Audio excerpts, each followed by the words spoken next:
Vale, pues vamos a empezar si queréis. Son las 11.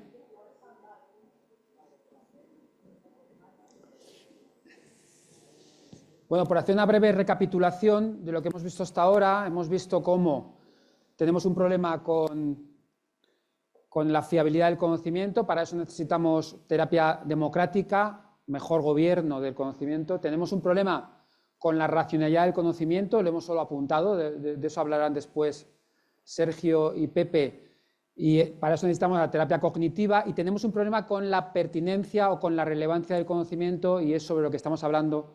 Para eso es que necesitamos la terapia epistémica, la reflexión sobre el estatuto del conocimiento y cómo se puede aplicar el conocimiento teórico a la práctica, ¿no?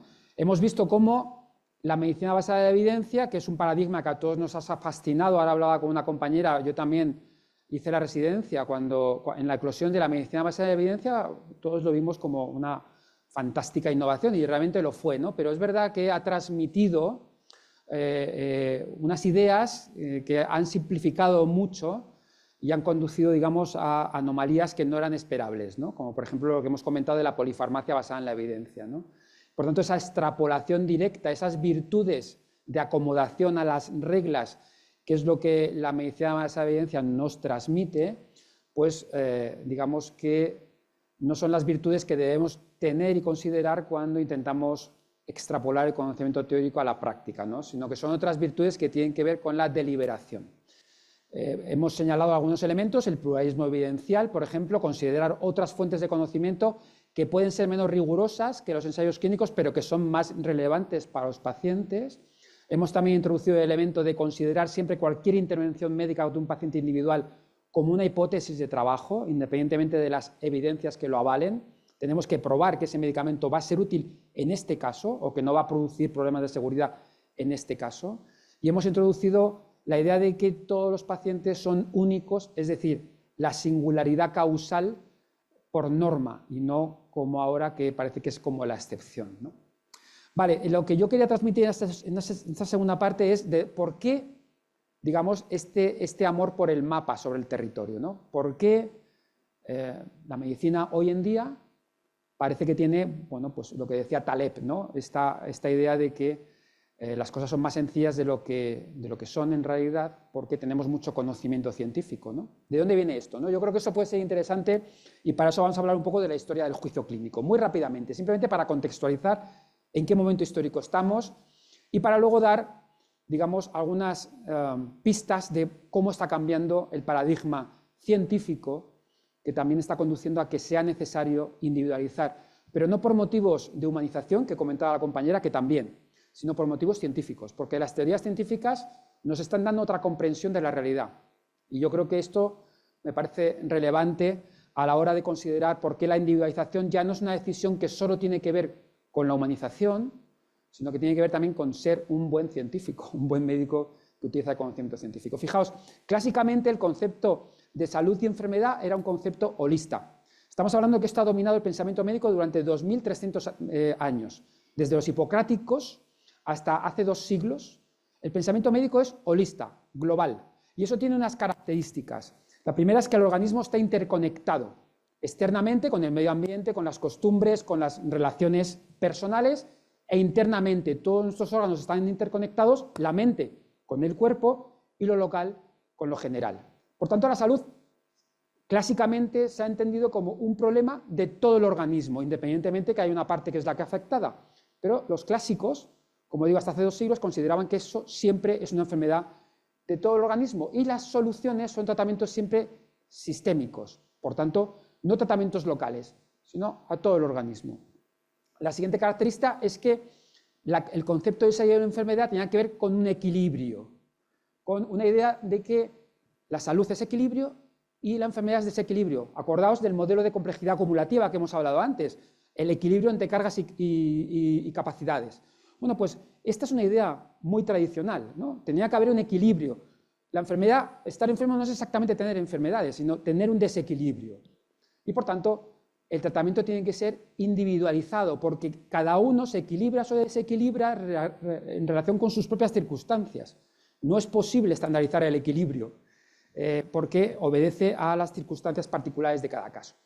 Esto hace que la medicina tradicional, la que ha dominado el pensamiento médico durante 2300 años, se haya centrado en los enfermos y las enfermedades no hayan sido importantes. Por tanto, el diagnóstico de las enfermedades nunca ha sido relevante. Lo importante era el pronóstico. Ahí sí que los médicos tenían capacidad de decidir. Las enfermedades se describían como grandes síndromes, pero no con la intención de diferenciarlas unas de otras. La disentería, la tisis, la emanciación, pero se describían síntomas globales, pero no con el afán de diferenciar, por ejemplo, tipos de diarrea, porque obedecían a diferentes etiologías. Las enfermedades se describían como grandes síndromes, pero no como entidades objetivas, porque no había enfermedades. En realidad lo importante eran las personas que enfermaban, los enfermos. Y ahí la figura del médico era esencial, porque era el único con capacidad interpretativa para vincular y para razonar, considerando las variables biológicas, las variables biográficas, las variables sociales, psicológicas, relacionales. Tenía que hacer esa integración y el médico era el único preparado para poder hacer eso. La figura del terapeuta como esencial en la medicina tradicional. La teoría de los humores, como sabéis, es una teoría que tiene que ver con el equilibrio de los fluidos internos y que ha dominado el pensamiento médico, como digo, hasta hace bien poco. La sangría, que es sacar la sangre para equilibrar los fluidos, se ha utilizado hasta bien entrado el siglo XIX. No hay ningún tratamiento que haya durado 2.300 años, como la sangría, más, 2.400, ¿no? Bueno, ¿cuándo empieza a cambiar esto? Bueno, esto empieza a cambiar con la revolución científica. Fijaos que la revolución científica se fundamenta en varias ideas filosóficas fundamentales. La teoría de los humores era una teoría especulativa. Los clásicos no investigaban, razonaban, era especulación. Pero en la modernidad Bacon dice, no, vamos a ver, no podemos estar especulando, tenemos que investigar lo que pasa en la realidad. Y eso es una novedad absoluta. ¿De acuerdo? Aristóteles pensaba que un objeto más pesado caía más rápido que un objeto más ligero. Esto Aristóteles lo defendió y nunca se le ocurrió probarlo. Hasta que llegó Galileo y lo probó en la Torre de Pisa, ¿no? Lanzó dos objetos de diferente peso y caían a la misma velocidad. Era un experimento muy sencillo. Eso dicen que es el cambio entre la modernidad y el mundo clásico. El mundo clásico no experimentaba, razonaba, ¿de acuerdo? Bueno, pues Bacon introduce el empirismo, hay que investigar sobre la realidad, y Descartes el racionalismo materialista. Descartes dice, vale, investiguemos, pero podemos investigar sobre lo que es medible, lo que es cuantificable, con los objetos, con lo material. Por tanto, el espíritu, el alma, la mente, que no se puede medir, no interesa a la ciencia. Pues esta combinación de racionalismo cartesiano y empirismo es lo que establece y pone los fundamentos de la ciencia moderna. Y gracias a eso, pues se explicó el mundo material, físico, Newton, y biológico, Darwin. Este es el cambio trascendental que luego, de alguna manera, pasa a la medicina. Pero pasa a la medicina muchísimo más lentamente que otras disciplinas. La ciencia moderna, por tanto, es empirista, es materialista, es reduccionista, porque intenta explicar los fenómenos analizando sus partes más pequeñitas, simplifica la causalidad lineal, de manera que establece relaciones de causalidad muy sencillas para simplificar los experimentos y sacar conclusiones, utiliza el lenguaje matemático y además es determinista. Y esto me quiero detener aquí. ¿Qué significa que la ciencia moderna es determinista? Bueno, pues pongo la metáfora del demonio de Laplace. Laplace era un matemático del siglo XVIII, francés,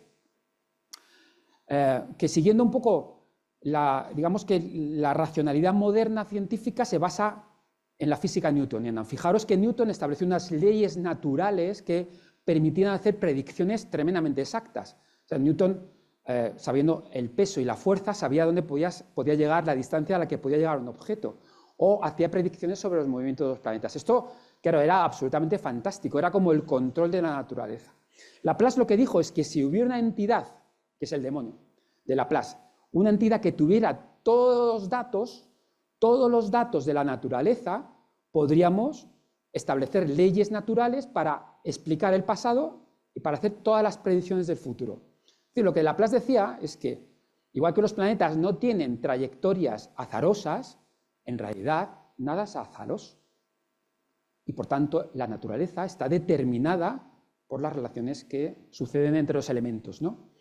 Bernoulli lo expresa de manera muy gráfica. Dice, para los pueblos atrasados los eclipses eran fortuitos, mientras que para los europeos eran perfectamente predecibles.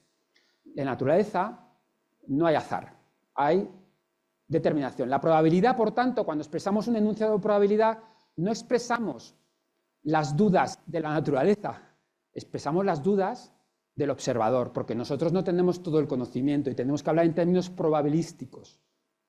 Es una probabilidad psicológica del observador, pero no de la naturaleza. En la naturaleza no hay probabilidades. Si tuviéramos todos los datos, sabríamos lo que pasa exactamente. De hecho, lo que el mundo moderno defiende es que cuanto más investigación, menos incertidumbre, porque tendremos más datos y podremos hacer mejor las predicciones. Esto es importante porque hoy en día tenemos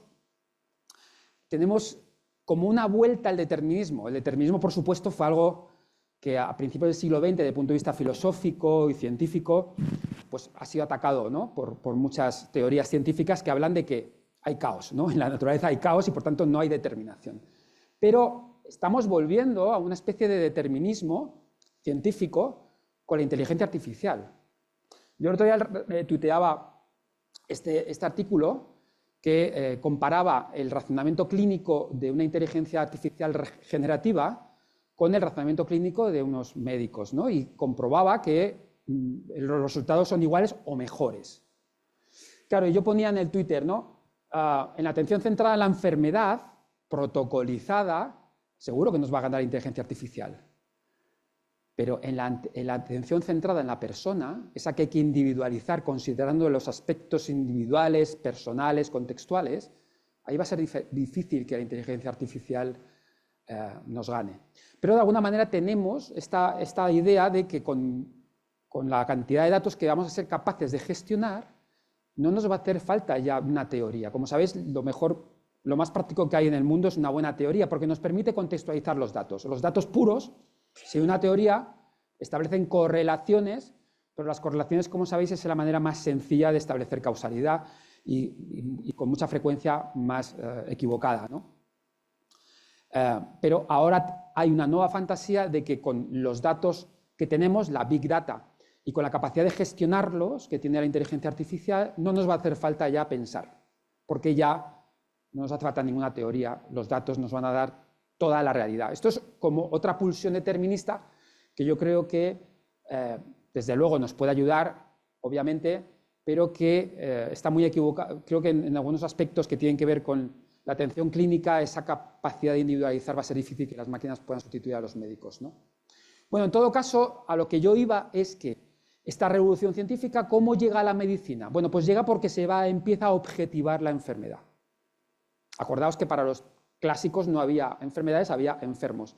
Pero Sydenham, que por otra parte era hipocrático, le llaman el Hipócrates británico, empezó a definir las enfermedades como entidades objetivas diferenciadas, que eran distintas por sus síntomas, por sus signos y por su evolución y por su pronóstico. Eran entidades objetivas, igual que se podían clasificar las plantas o los animales, se podían clasificar las enfermedades. Y las enfermedades eran distintas a los enfermos, porque las enfermedades eran universales, se producían las mismas enfermedades en distintas personas, por tanto las personas no eran tan importantes.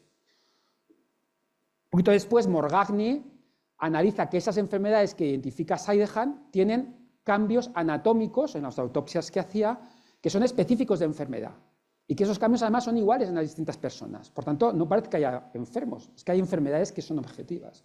Y un poquito más tarde, con la teoría microbiológica, en aquella época las enfermedades infecciosas eran las más importantes en prevalencia y en importancia, se encuentra que cada enfermedad tiene además una etiología específica, que produce unos síntomas específicos con unas alteraciones anatómicas específicas y además con tratamientos específicos. Los antibióticos son tratamientos específicos, etiológicos de las enfermedades, curativos, y que generan la fantasía de que la medicina ha encontrado, con esta perspectiva objetiva de lo que es la enfermedad, datos, ha encontrado, digamos, la manera de abordar todas las enfermedades. Lo que hay que buscar son las terapias específicas. Y, por tanto, el diagnóstico es fundamental, porque a cada diagnóstico le sigue un tratamiento que es específico, que es una bala mágica. Esto fue una teoría de Paul Ehrlich, que fue el primer Nobel de Medicina porque inventó la antitoxina diftérica, que por otra parte él patentó en contra de de la opinión médica. En aquella época estaba muy mal visto patentar los medicamentos. A él le dieron el primer premio Nobel en 1901 por la antitoxina diftérica, pero ya había desarrollado el Salvarsan, que es el primer antibiótico para la sífilis. Claro, Paul Ehrlich enunció el concepto de bala mágica, que era, como dice Joan Ramon en su libro, la bala mágica tiene que ser específica y tiene que ser efectiva, pero para cumplir estas condiciones el fármaco tendría que tener solo una acción y la enfermedad tendría que tener solo una causa. La realidad es que los fármacos tienen múltiples acciones y las enfermedades múltiples causas. Hay muy pocas balas mágicas en medicina. En realidad las terapias son, como dice Joan Ramon, terapéutica emperdigonada, tiene muchos efectos y muchas veces además no es capaz de intervenir en la cadena causal realmente importante, ¿no? Como balas mágicas podemos decir que están los antibióticos, pero generó esa fantasía de que vamos a encontrar balas mágicas para todas las enfermedades y realmente el desarrollo terapéutico en todo el siglo XX ha sido buscando balas mágicas, ¿no? Pero no hemos encontrado muchas, algunas sí, antibióticos, antivirales, hepatitis C, la insulina para diabetes, algunas vitaminas, las hormonas y el imatinib. El imatinib es un anticuerpo monoclonal que se descubrió que tenía un impacto en una diana genética. Como os he dicho antes, digamos que la investigación genética ha sido interpretada como la última frontera del reduccionismo biológico, ¿vale? Y coincidió cuando se descodificó el genoma humano, se publicó en Science y en Nature a la vez, y uno de los, digamos, de las expectativas que se habían levantado, esto fue hace 23 años, en el año 2000, era que se iban a ampliar por miles las dianas terapéuticas. Antes de la descodificación del genoma humano teníamos unas 500 dianas terapéuticas, pero con los genes, con estas nuevas dianas terapéuticas que iban a ir al origen de las enfermedades, de la mayoría de las enfermedades, con tratamientos específicos, íbamos a conseguir prácticamente solucionar la mayoría de las enfermedades que teníamos, ¿no? Y en el 2003-2004 llega el imatinib, que efectivamente tiene una diana terapéutica que cambia radicalmente el pronóstico de la leucemia mieloide crónica. Todo esto levanta unas expectativas brutales con lo que es la terapia génica, lo que se llama medicina personalizada, que va vinculada a terapia génica. Bueno, lamentablemente las expectativas se han visto claramente defraudadas. En los últimos 20 años, lo que se llama la decepción de la era postgenómica, que llama este artículo en New England, solo una pequeña minoría de las enfermedades realmente tienen una expresión monogénica o poligénica o oligogénica y, por tanto, pues una capacidad de ser curadas con terapias génicas, ¿no?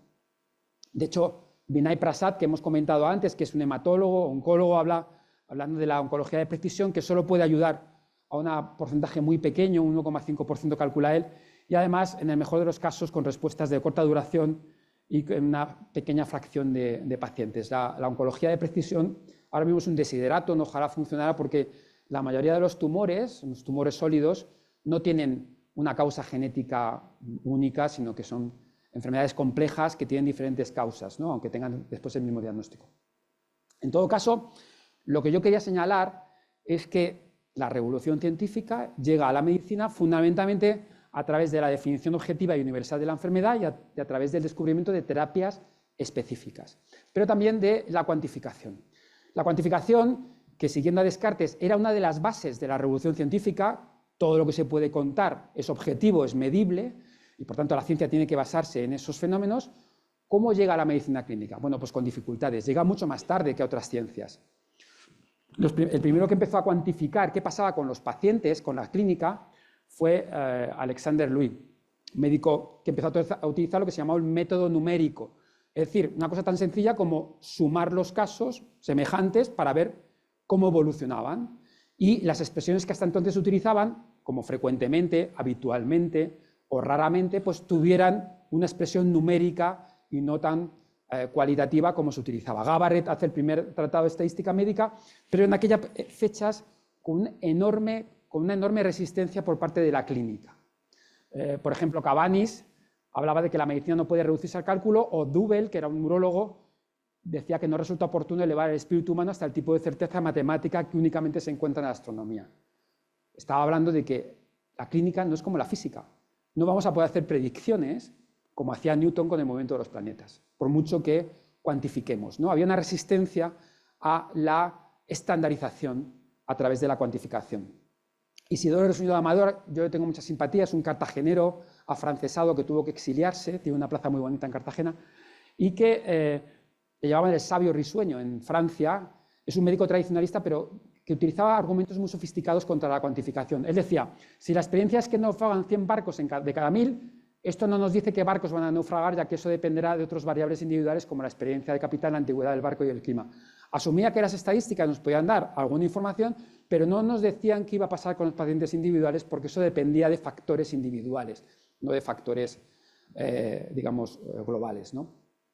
Claude Bernard, por ejemplo, que es el padre de la medicina experimental, la de los mecanismos, ¿os acordáis? Que decíamos que en las evidencias se ponen en la base de la pirámide, decía que el empirismo clínico, cuantificar lo que pasa con los pacientes en la clínica, expresado en números, solo es la ciencia de las conjeturas basada en estadísticas. Los términos medios no han de ser aceptados porque al tratar de unificar confunden y al tratar de simplificar distorsionan.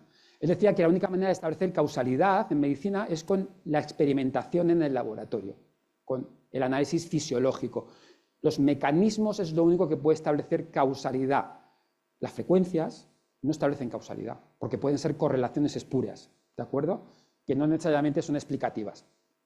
El caso es que, con enorme resistencia, hasta que no salta este método numérico a las Islas Británicas, y los británicos empiezan a desarrollar lo que se llama la bioestadística, con Francis Galton, Carl Pearson, Major Greenwood, Ronald Fisher y sobre todo Bradford Hill, que es un bioestadístico que diseña el primer ensayo clínico en 1946, que es el ensayo clínico que se hizo con la streptomicina para la tuberculosis.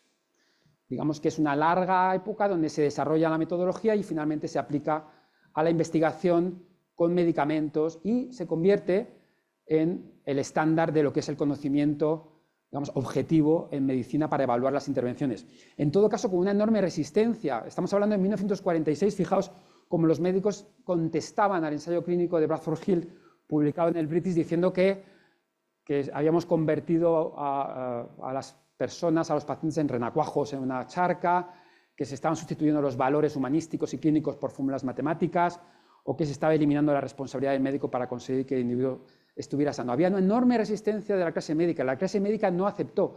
Bradford Hill era bioestadístico, no era médico. No aceptaba que unas cuentas, unos números le dijeran qué tenía que hacer con los pacientes individuales. 1946.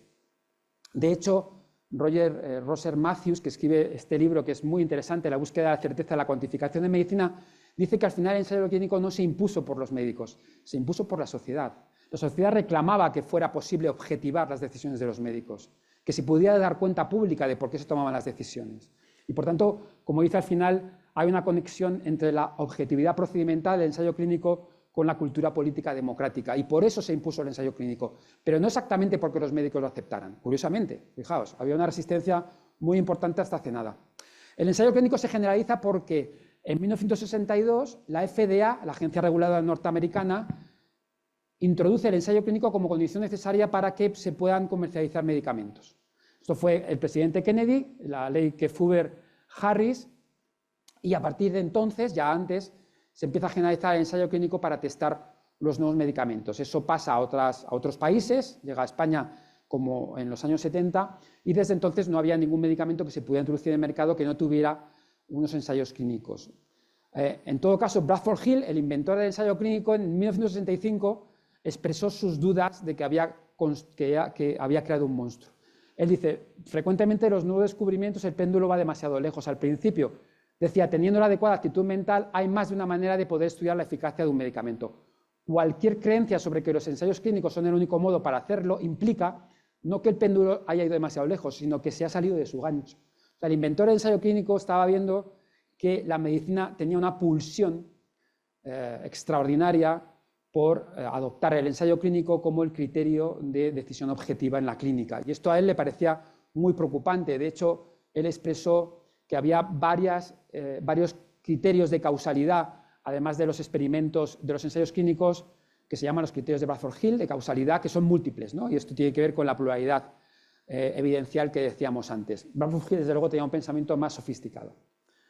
En todo caso, lo que yo quería destacar es que la ciencia médica que hoy estamos viviendo es hija de esta tradición cultural, de estas iniciales resistencias, pero hemos adoptado ya, con muy pocas, digamos, dudas, el método numérico que llamaba Louis, y la ciencia científica médica ahora mismo es empirista, es reduccionista, es determinista, es frecuentista causal, porque las relaciones de causalidad las explicamos con experimentos, digamos, que establecen correlaciones entre diferentes variables, y es especializada, ya no es global o holística como eran el pensamiento científico tradicional, que veía, digamos, los conceptos de salud y enfermedad de una manera global, considerando lo biológico, pero también lo externo, sino que es especializada. Es decir, nos centramos en las enfermedades y además con conocimiento muy pequeño, muy centralizado en esas enfermedades y sus determinantes, ¿no? Esta corriente, esto me voy a saltar porque igual quiero ir a otras cosas.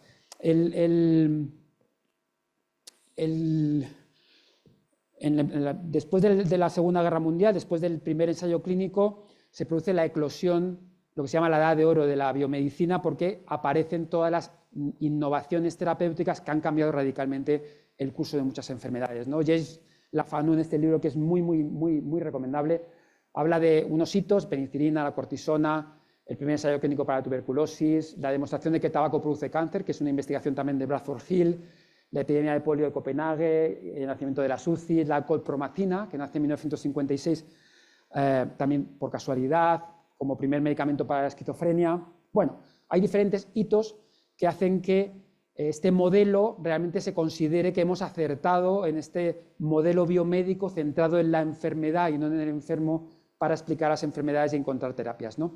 Coincide con esta política keynesiana después de la Segunda Guerra Mundial, donde se justifica la financiación de sistemas públicos de salud, la creación de grandes hospitales y, por tanto, el acceso de grandes grupos de población a las nuevas terapéuticas que se están creando, con resultados en términos de expectativa de vida y de reducción de la mortalidad infantil que son inmediatos, ¿no?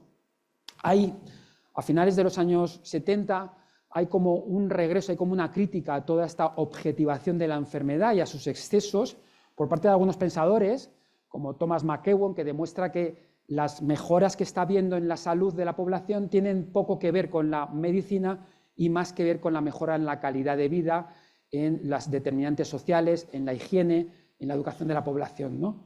Ivan Illich, con su libro Némesis Médica, Irving Zola, el concepto de medicalización, son todos autores de los años 70, 80, Thomas Sachs, la antipsiquiatría, Elreich con la crítica feminista al conocimiento, Foucault con la biopolítica, y especialmente importante para la medicina general, tanto Thomas Engel con el modelo biopsicosocial, Balint con el médico, el paciente y la enfermedad, y McQueeney con el paradigma generalista. Desde el punto de vista institucional, esta vuelta al holismo, a esa perspectiva más global, tiene dos hitos importantes. La Conferencia de Alma-Ata, donde se establece que un sistema de salud que funcione necesita, por supuesto, el conocimiento especializado centrado en la enfermedad, pero necesita un dispositivo que sea capaz de ver a los enfermos de manera más global, que es la atención primaria, ¿no? Para buscar más equidad. Y el informe Lalonde, que es de esa época, donde vuelven a decir que los principales determinantes de la seguridad y enfermedad no son los rasgos individuales que justifican algunas enfermedades, sino los determinantes sociales, como mucho más importantes que las intervenciones sanitarias. Hay como una especie de vuelta, tanto en el pensamiento como institucionalmente, a ese enfoque más global, más holista, que consideraba a los enfermos y las condiciones sociales y sus relaciones como determinantes de la salud. Esta, digamos, vuelta a ese enfoque más tradicional de la medicina, por así decirlo, rápidamente es opacado pues, por varias cosas que pasaron en la década de los 80. Hemos hablado antes del neoliberalismo, de Reagan y de Thatcher. Realmente el pensar que la sanidad, que la salud de la población tenía que ver con los determinantes sociales no estaba muy alineado con el pensamiento político de esa época. Era muchísimo más interesante pensar que los pacientes se ponían enfermos por condiciones individuales, ¿no? La revolución tecnocientífica, cuando, como os he contado, se decide que la iniciativa privada sea la que protagonice el conocimiento por motivos políticos y que consigue que realmente el conocimiento, después de 40 años de este experimento, de esta revolución tecnocientífica, pues tenga poca fiabilidad, ¿no? También hay motivos científicos. Empieza el proyecto Genoma Humano, la descodificación de todos los genes como última frontera del reduccionismo médico, clínicos, porque empieza la medicina basada en la evidencia, y gestores, porque empezamos a tener graves problemas con la financiación de los sistemas de salud y necesitábamos estandarizar, disminuir la variabilidad, y necesitábamos la medicina basada en la evidencia y las evidencias para realmente conseguir que los médicos hicieran lo que tenían que hacer y no lo que se les ocurriera, ¿no? Bueno, la medicina basada en la evidencia tiene varios hitos. Cochrane es como el padre de esta medicina, y el artículo de 1992 donde se publican las bases, digamos, filosóficas de este movimiento, ¿no? La medicina basada en evidencia nace como un doble movimiento. Por una parte, pretende categorizar las evidencias en esa pirámide, pero por otra parte pretende ser un modelo de práctica clínica, ¿no? Esto despierta muchas oposiciones muy rápidamente. En la década de los 90 hay un debate muy intenso porque muchas personas, muchos científicos pensaban que la medicina basada en evidencia era reduccionista, que no ayudaba en las zonas de grises, que la definición de prueba era demasiado estrecho, que el uso de la MB para guiar la práctica al final convertiría la práctica en una especie de libro de recetas, descontextualiza la práctica médica. Hay un salto inferencial, lo que hemos dicho de los ensayos clínicos a la realidad, que no está justificada desde el punto de vista epistémico, y porque se ignora la participación del paciente y de la experiencia de los médicos. La definición de medicina basada en la evidencia cambia a raíz de estas críticas. Se introduce la necesidad de integrar las mejores evidencias con la pericia clínica, es decir, con la experiencia de los médicos y también con los valores de los pacientes, ¿no? Es una definición del año 2000. Y hay varios modelos de medicina basada en la evidencia en el sentido de modelo clínico. Este es el modelo donde se integra experiencia clínica con evidencia y con preferencias de los enfermos. En este otro se incluyen las circunstancias.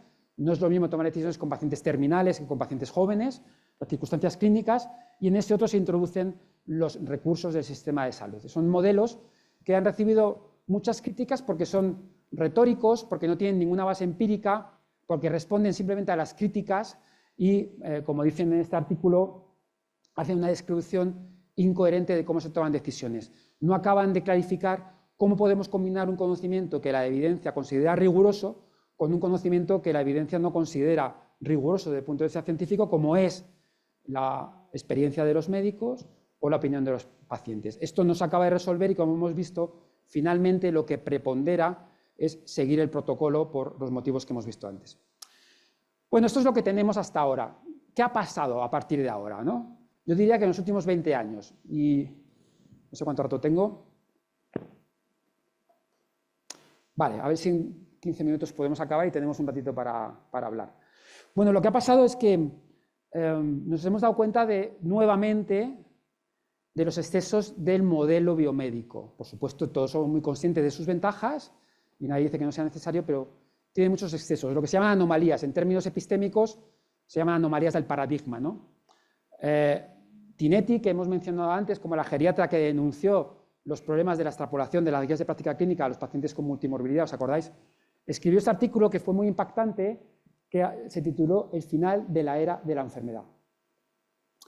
Y entre los argumentos que utilizaba las anomalías que se estaba viendo en el paradigma. ¿Qué anomalías?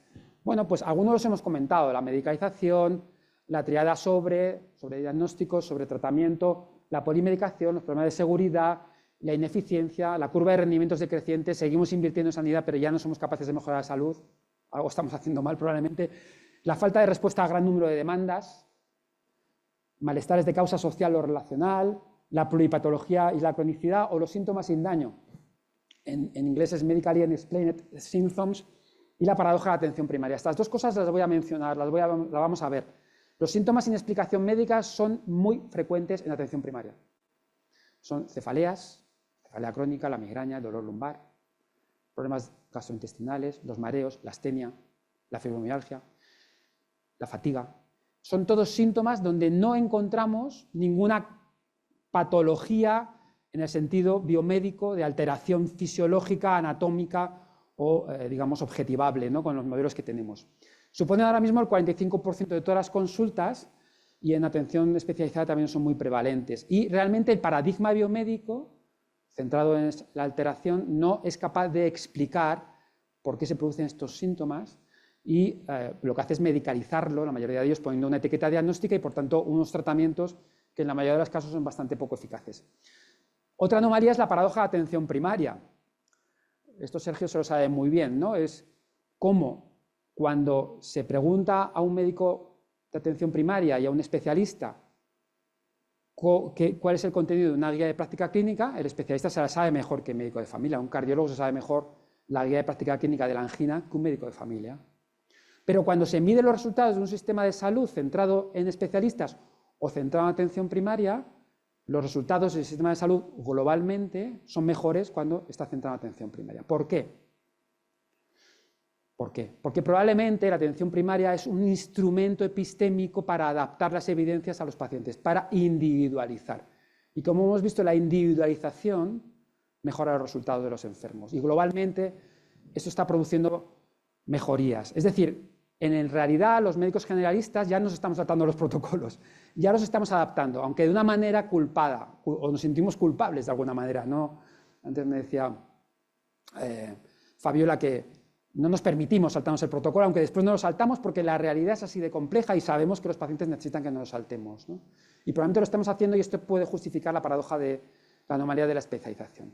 Pero hay otros motivos por los cuales estamos en el final del área de la enfermedad y es que hay otras teorías científicas. Solo voy a mencionar la alostasis. La alostasis es una teoría alternativa a la homeostasis. La homeostasis es un medicamento reactivo de control de las variables fisiológicas del organismo. Por ejemplo, la temperatura del cuerpo, se produce frío, hay un input que es detectado por el termostato y se produce una reacción fisiológica, tiritamos para aumentar la temperatura. Es una reacción reactiva, es una reacción a un cambio en las variables para mantener las variables fisiológicas estables. La alostasis es un mecanismo de adaptación que es predictivo. Es decir, el organismo es capaz de adaptarse a unas circunstancias que intuye que van a pasar. ¿Vale? Y esto es un poco distinto. Es un mecanismo adaptativo, no es un mecanismo reactivo. ¿Vale? Se puede entender muy bien con el estado de alerta.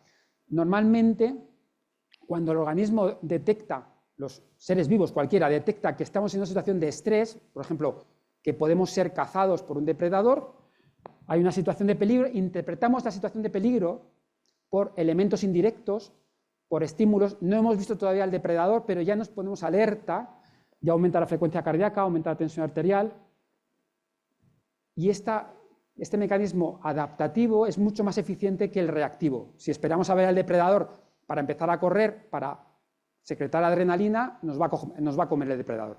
Pero si hacemos una interpretación del contexto a través de un mecanismo que ahora vamos a explicar, nos podemos adelantar y podemos empezar a correr más deprisa. Es una manera de explicarlo muy sencilla, pero eso tiene una enorme importancia, porque a diferencia de la homeostasis, que utiliza mecanismos de regulación básicos, celulares, entre canales del sodio y estas cosas, la adaptación que genera la alostasis es una adaptación que utiliza patrones de reconocimiento que son complejos y que necesita el cerebro.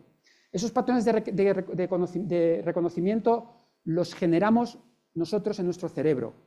Interpretamos la realidad. Cada uno la interpreta a su manera porque ha tenido diferentes elementos, diferentes inputs para construir esos patrones. Nuestras experiencias, la influencia social, los determinantes sociales, las relaciones que tenemos, aspectos psicológicos o aspectos propios, ¿no? O la información que hemos recibido.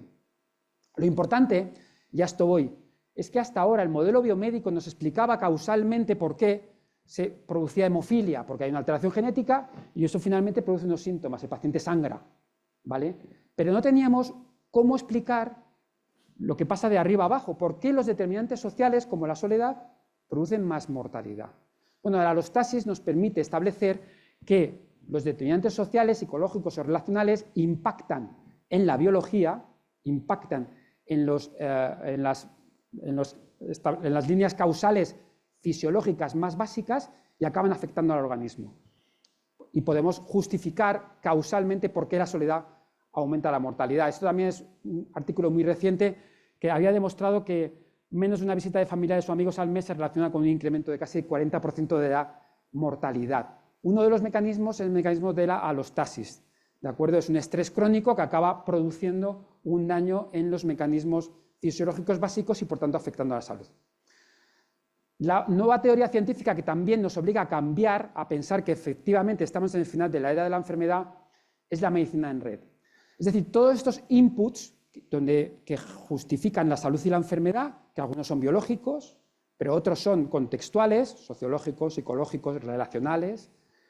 Tenemos que agruparlos, tenemos que analizarlos. Hasta ahora no teníamos herramientas para poder analizar y correlacionar todos estos datos. Ahora ya tenemos sistemas informativos que nos permiten establecer estas relaciones que a veces se dibujan en nódulos que están juntos y que nos permiten, son fractales que se llaman, no me sale la palabra, que nos permiten relacionar todas estas variables y entender mucho mejor los factores que están influyendo en la salud y la enfermedad. Se llama el interactoma humano, que tiene en cuenta, por supuesto, los problemas genéticos, los del transcriptoma, del proteoma, del metaboloma, pero también la red psicosocial. Eso interacciona con el medio ambiente, con el microbioma, con las modificaciones epigenéticas y al final todo esto tiene un impacto en el fenotipo clínico, que es cómo se expresan las enfermedades, y tener este conocimiento que se llama Network Medicine, que es una nueva manera de analizar los inputs que influyen en las enfermedades, que no son solo biológicos, que son también contextuales, nos permite comprender mejor la patobiología de las enfermedades, reclasificar las enfermedades, porque muchas están muy relacionadas, hacer una prevención de alto nivel, terapias dirigidas a redes y también medicina de precisión, porque obviamente no vamos a renunciar a que puedan aparecer balas mágicas, aunque, como estamos viendo por la experiencia, son poco frecuentes. Lo importante es que por primera vez estas teorías científicas permiten lo que en este artículo se llamó el nuevo holismo posgenómico. O sea, por primera vez los avances científicos no son reduccionistas, son holistas. Empezamos a juntar las partes, como dice el artículo. Ponemos otra vez al paciente junto. Necesitamos tener las variables individuales, contextuales, psicológicas, sociales, determinantes sociales, combinarlos con los factores biológicos para saber cuál es la etiología de las enfermedades. Ya no es tener en cuenta lo social o lo psicosocial de Engel, sino por motivo humanístico, no solo motivos humanísticos considerar los factores individuales, son también por motivos científicos. Y por tanto esto nos lleva a otra vez, fijaos, a la idea de que las enfermedades son individuales, que enfermamos de una manera distinta a todos, porque nuestros inputs, aunque algunos elementos causales y mecánicos los compartimos, al final las enfermedades son mucho más complejas y obedecen a determinantes biológicos, pero también a determinantes que son contextuales o del medio ambiente, ¿no? Otros elementos que hacen que estemos al final de la era de la enfermedad son los nuevos conceptos de salud y enfermedad. Hemos hablado del modelo de complejidad acumulativa. Fijaos que también nos remite a ese modelo tradicional de equilibrio entre las cargas que nos impone nuestra vida cotidiana y las enfermedades y las capacidades que tenemos. Y para encontrar ese equilibrio necesitamos a alguien que nos ayude a modular los tratamientos, porque se pueden convertir en una carga inasumible. Pero también la salud como sistema adaptativo complejo, que antes lo ha mencionado Sergio. Tenemos la red biológica, la red psicológica, la red social, la red interpretativa. Dependiendo de qué tipo de enfermedad, hay una red que prepondera sobre la otra. Cuando tenemos una enfermedad aguda, por ejemplo, pues la red biológica es la más importante. Con las enfermedades mentales, la red psicológica o la red social, cuando son malestares vinculados a situaciones sociales, son las más importantes. Pero, por ejemplo, con los síntomas sin una explicación médica, que hemos hablado antes, la red interpretativa, lo que nuestro cerebro está interpretando, es la clave para intentar abordarlas, ¿no? ¿Qué otras cosas están influyendo en que estemos ya como al final de la era de la enfermedad? Bueno, las ciencias de la causalidad. Hemos visto todo el tiempo, yo en esto no quiero entrar porque es muy técnico, que hay muchas maneras de establecer la causalidad entre fenómenos. La frecuentista, la que hemos utilizado, que es la que utilizamos en el ensayo clínico, que os acordáis que tenía muy poca base científica, hemos dicho al principio, es una de ellas, pero hay otras, como el disposicionalismo, que nos permite justificar desde el punto de vista epistémico y racional que los pacientes tienen una causalidad que es única, que es singular. Y luego el pluralismo evidencial, la necesidad de incorporar más tipos de conocimientos, además de los conocimientos frecuentistas. Estos son dos libros que os recomiendo, uno que son todos de descarga gratuita, pensando la causalidad en los pacientes únicos, que habla del disposicionalismo aplicado a la medicina, y este otro que habla de los mecanismos, porque los mecanismos es uno de los conocimientos que tenemos que integrar en el conocimiento, en la toma de decisiones con los pacientes individuales. ¿Qué conocimientos tenemos cuando hablamos de pluralidad evidencial? ¿Qué conocimiento deberíamos utilizar con los pacientes? Pues tenemos que integrar, por supuesto, las evidencias, estudios experimentales y estudios observacionales, pero también el conocimiento experto, los consensos de expertos, las sesiones clínicas, esa necesidad de interdisciplinaridad para analizar qué pasa con los casos concretos y la experiencia del profesional, que no es, la experiencia es fundamental para poder atender a los pacientes porque nos permite identificar las peculiaridades de cada caso. Los mecanismos, pero no solamente los mecanismos fisiológicos o farmacológicos o genéticos, sino las teorías explicativas. Tenemos teorías explicativas como las de los determinantes sociales o como la salutogénesis, que nos permite establecer qué mecanismos influyen en mejorar la salud. Y esto tenemos que incorporarlo en la toma de decisiones con los pacientes individuales. También los estudios cualitativos nos hablan de esas teorías o de esos mecanismos que son más cualitativos, pero que nos permiten identificar herramientas que son terapéuticas. El conocimiento personal, la narrativa de la dolencia, que antes hemos dicho que es fundamental, las necesidades y valores y deseos de los pacientes, y el conocimiento profesional que tiene sobre los factores personales del enfermo, su carácter, sus hábitos, sus circunstancias sociales, sus circunstancias culturales y familiares. Pero no porque, insisto, tengamos una atención más humana, sino porque con estas nuevas teorías eso está influyendo claramente en la salud y la enfermedad a través de procesos alostáticos. Y el conocimiento contextual del sistema de salud, de nuestro barrio, de nuestro territorio y de las creencias socioculturales que ayudan a generar esos patrones de reconocimiento que son tan importantes, ¿no? Vamos a poner un caso, si os parece, y vamos a acabar con esto. Diréis, bueno, ¿y esto cómo se lleva a la práctica? Bueno, yo voy a intentar aquí explicaros cómo se puede hacer, ¿no? Fijaos, es un caso de una señora que tiene 78 años, Ángeles, que tiene una artritis reumatoide, es una enfermedad reumática desde hace 20 años y está en tratamiento con inmunomoduladores y con corticoides de base, ¿no? Junto a medicación para el dolor, gabapentina, paracetamol y nolotil. Ella es hipertensa, en tratamiento con valsartán y hidroproteacida, que es un diurético, y es portadora de 2 prótesis de rodilla. Presenta desde hace una semana una crisis de dolor agudo en ambas manos y habla con su reumatóloga a través de una consulta telefónica, y su reumatóloga le introduce un antiinflamatorio de torosicosip una vez al día. Le recomiendan vigilar la función renal porque se asocia a alteración de la función renal. Sin embargo, la enferma no se encuentra con ganas de ir al centro de salud. La profesional de ayuda a domicilio que tiene, porque vive sola, ha avisado a su médica ya que ha encontrado a Ángeles con muchas náuseas. Ángeles vive sola desde hace 20 años, se separó de su pareja por problemas de malos tratos, tiene 2 hijos que se fueron pronto de casa por problemas con el padre y no tiene más familia en la ciudad. Habla regularmente con sus hijos por teléfono, pero por motivos laborales los hijos van poco a verla, aunque le han insistido en que vaya a visitarla. Recibe una ayuda económica social y cuenta con el apoyo del conserje del piso y de la vivienda y de la profesional de ayuda a domicilio, que es la que avisa al médico de familia, ¿no? Le gusta pintar, la paciente se siente sola, está muy frustrada por el dolor y la limitación y está cansada de luchar, dice. La médica que conoce a Ángeles desde hace años. Con una buena relación se desplaza al domicilio, tras el aviso de la ayuda a domicilio, de la señora, de la asistenta, tras el interrogatorio y la exploración física confirma la reagudización de la artritis reumatoide y objetiva deshidratación. La doctora explica a Ángeles que cree que precisa de una valoración analítica ante la sospecha de insuficiencia renal como causante de las náuseas y que sería recomendable ir a urgencias. Ángeles se niega porque sus experiencias previas fueron muy negativas en urgencias y reconoce estar bebiendo poca agua. ¿Cómo analiza qué conocimiento es causal relevante para Ángeles para tomar una decisión, la mejor decisión con esta enferma? ¿Las evidencias? ¿Solo las evidencias? ¿Hay otros factores que están interviniendo en cómo mejorar la situación? ¿Cómo lo incorporamos? ¿Cómo lo medimos? Bueno, para esto hay una metodología que vamos a entrar superficialmente que se llama diagrama vectorial. Es una metodología del disposicionarismo que lo que considera es que, bueno, partimos de una situación adversa, la peor, imaginaros, pretendemos ir a la situación más adecuada, la mejor verde, y partimos de una situación que es esta, ¿de acuerdo? Todas las causas, las disposiciones causales que vayan hacia aquí son cargas, es decir, nos está dirigiendo hacia la parte roja.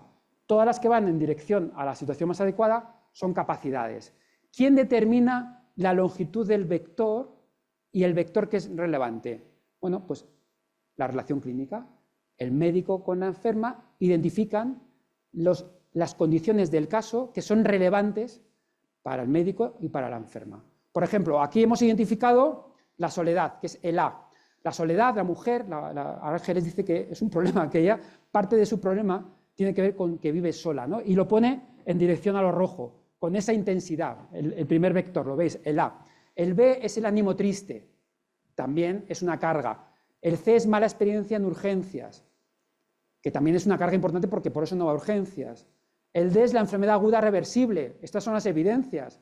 Es una enfermedad aguda, es una artritis que dicen las evidencias que con antiinflamatorios o con otras terapias pueden mejorar. Esto es una capacidad, que vamos a ver si la podemos activar y es importante. Pero la intensidad la establece la médica con la enferma. El E es una nueva pastilla para el dolor, que también le pesa a la señora porque ya toma muchas. El F es el dolor. Y fijaos que este vector, que lo dibuja la señora como muy intenso, es el que pasa la línea de inflexión. En realidad es el que nos está señalando cuál es la prioridad de la señora ahora mismo, ¿no? El G es el apoyo social, que también es positivo. El H son los hijos preocupados, que la señora lo pone como muy importante, mantener esa relación con sus hijos. Y el I, que le gusta pintar. Fijaos que tras la enumeración de estas disposiciones causales, en esa entrevista clínica, donde lo que se recomienda es que físicamente la mujer dibuje la intensidad de los vectores, se señala, digamos, cuál es el vector resultante, que es un vector que obviamente está muy a favor, la situación es muy mala, pero la mujer, Ángeles, junto con la médico, establecen cuáles son las prioridades, simplemente por la intensidad de los vectores. Hay que potenciar los vectores que van hacia la izquierda, hacia la situación verde, y disminuir los vectores que van hacia la derecha. ¿Para qué? Para solucionar globalmente la situación de salud de la enferma, que no tiene que ver solo con el brote de artritis reumatoide. ¿Me estoy explicando? Hay muchas otras variables que influyen, que son disposiciones causales que están influyendo en la situación global y que hay que considerar si queremos atender globalmente a esa paciente. Lo que deciden al final es determinar la importancia de los vectores por su longitud, trazar un plan priorizando el problema que ha priorizado la señora. Por tanto, deciden retirar el antiinflamatorio, hacer una analítica en domicilio, incrementar la ingesta de agua, pactan que si estas medidas no mejoran, habrá que ir a urgencias. En segundo lugar, necesario abordar el tratamiento del dolor, se decide iniciar analgesia con paracetamol y codeína, pautados, con rescate, se sube la dosis de los corticoides. En tercer momento, se decide incidir en las disposiciones que favorecen la mejoría, que son los recursos. Se planifica intentar cuanto antes ir a un centro social para seguir con las clases de pintura, intentar quitar la gabapentina porque era un tratamiento que probablemente las evidencias no son suficientes. También hablan de la importancia de estar con sus hijos por temporadas. Tras mejorar la sintomatología del dolor, nauseosa, se normaliza la función renal, se obtienen ciertas mejorías del dolor, la mujer se siente globalmente mejor, se está haciendo algo globalmente por ella y se vuelve a la analgesia a demanda y se encuentra bastante más animada. Esta es una manera cualitativa de integrar muchas fuentes de conocimiento.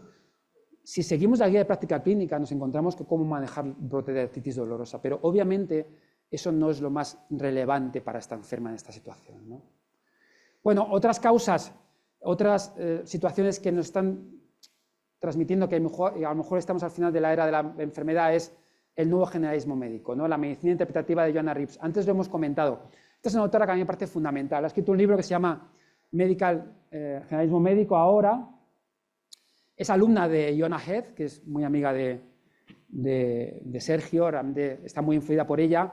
Escribió un libro, por ejemplo, bueno, este es un artículo amplio que tiene ya varios años sobre la medicina interpretativa, y escribió uno que decía que debemos de dejar de enseñar medicina basada en la evidencia a los residentes en medicina de familia, porque estamos transmitiendo una tecnología que es muy útil para los especialistas, pero muy poco útil para los médicos de familia, por tanto lo estamos distorsionando. Hay que enseñarles a pensar y no tanto a evaluar las evidencias, aunque por supuesto hay que sabérselas, yo en ningún momento digo que no.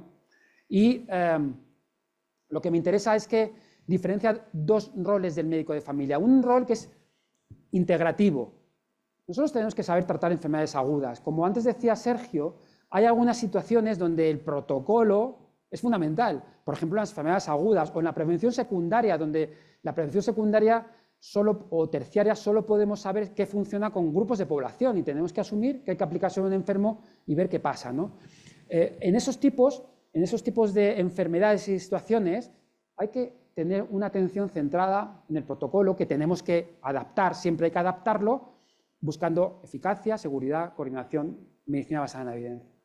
Pero en otro tipo de circunstancias, el rol, la otra cara, es la cara interpretativa, que es la atención centrada en la persona, que es la que tenemos que utilizar fundamentalmente cuando hablamos de prevención, de educación sanitaria, de atención de patologías crónicas, de dolencias emocionales, de malestares.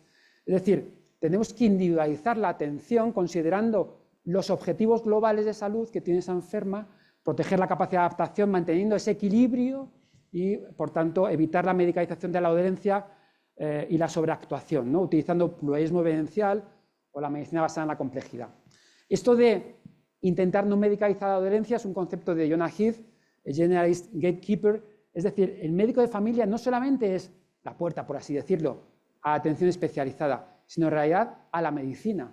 Tenemos que, digamos, aguantar la tentación de medicalizar cualquier síntoma que llega a la consulta. Hay muchos malestares que no tenemos que ponerles una etiqueta diagnóstica. Eso solo lo puede decidir un médico con una percepción de que no necesitamos un diagnóstico para mejorar un síntoma, ¿no? Y, por supuesto, muchas veces no necesitamos un tratamiento.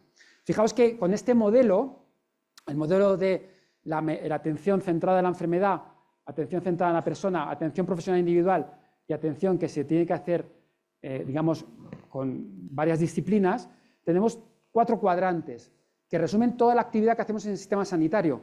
La única actividad que se hace, digamos, centrada claramente en la enfermedad es en los hospitales, con los problemas agudos y también en las enfermedades agudas que vemos en atención primaria. Pero las otras actuaciones, los malestares emocionales, relacionales, los síntomas sin explicación médica o atender a los pacientes con pluripatología, los hacemos en atención primaria, en algunos aspectos buscando la coordinación y en otros con atención individual. Lo que quiero decir es que gran parte de la atención sanitaria está en los cuadrantes verdes, que son los que suceden en atención primaria, no en atención especializada. Y esto es, digamos, que tendría que hacernos pensar que tenemos que cambiar un poco las situaciones en las cuales se desarrolla el sistema de salud. Por acabar, conclusiones. Existe un déficit muy importante, yo creo, en la formación de los profesionales sanitarios en relación con la relevancia del conocimiento que requiere, desde luego, una terapia epistémica de shock, que yo espero que en parte haya empezado hoy con algunos de vosotros, que esto sirva para que al menos le demos vueltas. La medicina basada en evidencia y el modelo biomédico son productos de la revolución científica. Era inevitable que acabáramos en eso y ha sido muy útil, pero tenemos que ahora que contextualizar esos hallazgos y, por supuesto, esas cosas positivas con otra perspectiva científica que nos dice que tenemos que individualizar las decisiones, ¿no? Porque hay muchas anomalías con el otro paradigma, ¿no? Es necesario conocer las limitaciones de la AMB, porque si no, no podemos adaptarla, y las herramientas epistémicas que nos pueden ayudar a mejorar la práctica con los pacientes, ¿no? El riesgo inductivo, el pluralismo evidencial, las nuevas teorías de la causalidad, la atención centrada en la persona, que nos permite considerar toda intervención médica como una hipótesis, el concepto de salud como capacidad de adaptación, de equilibrio, la relevancia del conocimiento que viene determinada por las circunstancias contextuales de los enfermos, y el nuevo generalismo en la atención primaria, no como la puerta del sistema, sino como el sistema. La necesidad de que los médicos generales tengamos estas dos caras, la cara integrativa y la cara interpretativa del conocimiento, y la necesidad de adecuar las organizaciones para que la medicina interpretativa pueda ponerse en práctica con nuevos estándares y nuevos procedimientos, ¿no? Como os digo, el estándar de las evidencias nos dice muy poco de cómo se está haciendo la medicina, cómo se está practicando. Por tanto, tenemos un reto muy importante para poder identificar nuevos estándares. Yo os ponía antes el ejemplo de las comisiones de crónicos. Yo creo que para saber si hacemos bien las cosas con los diabéticos complejos, en vez de saber cómo está la hemoglobina glicada, que ha demostrado que cuando intentamos ajustarla demasiado aumenta la mortalidad, tenemos que saber cuántas reuniones, cuántas sesiones clínicas se han hecho en el centro de salud entre la enfermera, el médico, la trabajadora social, para decidir qué hacemos con una paciente con diabetes. Ese es el indicador duro para saber si se están haciendo bien las cosas con el diabético, no la hemoglobina glicada. Tendremos que aprender a medir, digamos, esos indicadores de proceso que garanticen decisiones colegiadas, decisiones pluridisciplinares, que se adapten mucho mejor a la complejidad que tenemos que gestionar. Bueno, nada más, perdonad el rollo, gracias.